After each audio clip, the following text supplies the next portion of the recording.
Hey folks! Now that Marvel's back on the small screen with their visionary series, see what I did there? It's time for us to talk about some of the inspirations for the show and some cool plot lines that we'd like to see teased or adapted.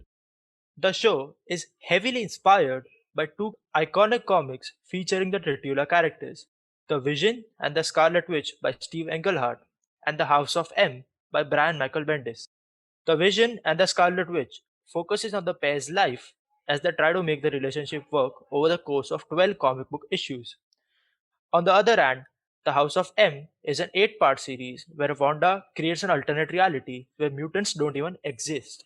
While we won't see mutants in the MCU for a little while, we can already see the reality changing sequences from the show as a clear inspiration from the iconic comic. The High Evolutionary was a character created by Jack Kirby. His name was Herbert Edgar Wyndham, and he was a British scientist that started experimenting with mutations. And you guessed it, Wanda and her brother Pietro were enhanced to become Scarlet Witch and Quicksilver, respectively. In the MCU, he's essentially replaced by Hydra leader Baron von Strucker, who made a brief appearance in the end credits for the Winter Soldier and the opening scene of Avengers Age of Ultron. No surrender! I'm going to surrender. Thomas and William Maximoff. We already know that WandaVision features Wanda's children, but in the comics, things are a little more complicated. What's cool is that in the comics, the brothers go on to join the new Avengers, and now that we have Kate Bishop, played by Haley Steinfeld, in the MCU, we can only hope that the new Avengers would make their leap to the screens. But things get a little more strange before that.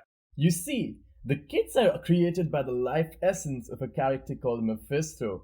Mephisto is essentially the devil, but not really. He's one of such several demons that feed off humanity's belief in the devil, so as to masquerade as Satan himself. Now Wanda, with the use of her hex magic and Mephisto's life force, ends up creating her own kids? So the kids are nothing but magical constructs. Talk about a bummer. Not to mention that Mephisto is being teased in the new Loki show. We can only hope that Mephisto gets a storyline he truly deserves. Looking at you, Ghost Rider Spirit of Vengeance.